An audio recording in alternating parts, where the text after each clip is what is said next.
Hello అండి. ఈరోజు మనం ఎంతో టేస్టీగా ఉండే చెన్నై స్టైల్ టమాటా ఎర్రగడ్డ చట్నీ ఎలా ఉంటుందో చూస్తాము. ఇది ఇడ్లీలోకి కాదండి, బోండాలోకి, దోశలోకి, అన్నంలో కూడా చాలా టేస్టీగా ఉంటుందండి. మరి మనం తయారీ విధానంలోకి వెళ్ళిపోదామా ఫ్రెండ్స్? కమాన్. మీరు వీడియో చూసే ముందు నా ఛానల్ని లైక్ చేయండి, షేర్ చేయండి, అలానే సబ్స్క్రైబ్ కూడా చేయండి ఫ్రెండ్స్. మర్చిపోకండి, తప్పకుండా సబ్స్క్రైబ్ చేయండి. పక్కనే ఉన్న బెల్ ఐకాన్ని ప్రెస్ చేసుకోండి. మా లేటెస్ట్ అప్డేట్స్ అన్నీ కూడా మీకు నోటిఫికేషన్స్ కింద వస్తుంటాయి ఫ్రెండ్స్. మరి ఇంకా మనం ప్రొసీజర్లోకి వెళ్ళిపోదామా? కామాన్. ముందుగా ఇది మనం ప్రిపేర్ చేసుకోవడానికి నేను ఒక 3 పెద్ద టమాటాలు తీసుకున్నానండి.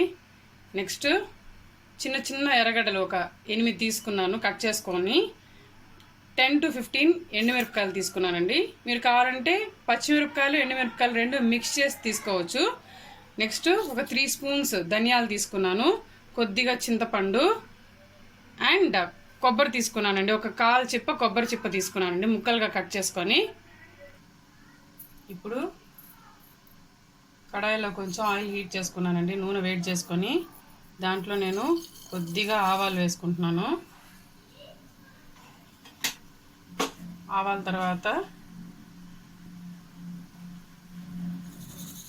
ధనియాలు వేసుకున్నానండి. ఇది కొంచెం వేగిన తర్వాత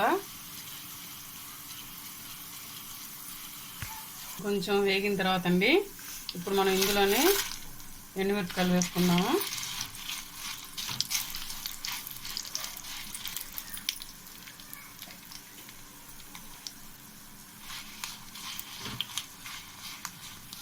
ఇవి కూడా లైట్గా రోస్ట్ అయ్యాక ఇందులోనే నేను ఆనియన్స్ యాడ్ చేసుకుంటున్నానండి.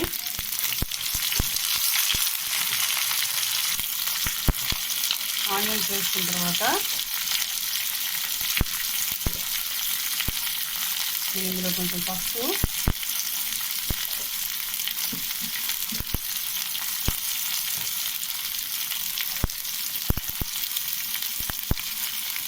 ఒక 1.5 స్పూన్, 1.5 స్పూన్ ఉప్పు వేసుకుంటున్నానండి. వేసుకొని కొంచెం బాగా కలుపుకోవాలి. ఇలా కొంచెం బాగా కలుపుకున్న తర్వాత అండి ఇందులో మనం టమాటాలు యాడ్ చేసుకుందాం. దాంతోపాటు కొద్దిగా చింతపండు అండి.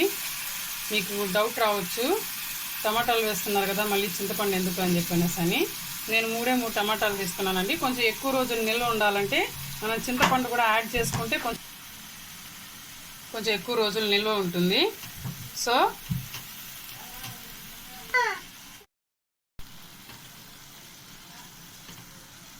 ఇది కొంచెం బాగా కలిపేసుకోవాలండి. ఇది కొంచెం బాగా కలిపేసుకునండి. ఒక 2 నిమిషాలు మూత పెట్టుకొని మగ్గనిద్దాం దీన్ని. ఇలా ఒక 2 నిమిషాలు మగ్గాకండి మనం స్టవ్ కట్టేసుకుందాము. స్టవ్ కట్టేసుకున్న తర్వాత కొంచెం చల్లారిన తర్వాత మిక్సీకి వేసుకుందామండి. మిక్సీకి వేసుకునేటప్పుడు మనం ముందుగా కట్ చేసి పెట్టుకున్నాం కదండి కొబ్బరి పలుకులు, ఈ కొబ్బరి పలుకులు కూడా వేసుకొని మిక్సీకి పట్టుకుందామండి. ఫస్ట్ ఇది ఒక 2 మినిట్స్ చల్లారనివ్వండి. ఇవన్నీ చల్లారిపోయాయండి. సో చల్లారిపోయాయి కాబట్టి నేను ఇవన్నీ మిక్సీలోకి ట్రాన్స్ఫర్ చేసుకుంటున్నాను. ఇలా మొత్తం మిక్సీలోకి ట్రాన్స్ఫర్ చేసేసుకున్నానండి. ఇప్పుడు దీన్ని నేను మిక్సీ పట్టుకుంటాను. ఇప్పుడు ఈ కంటెంట్స్ అన్నిటినీ అండి బౌల్లోకి ట్రాన్స్ఫర్ చేసేసుకుంటున్నాను.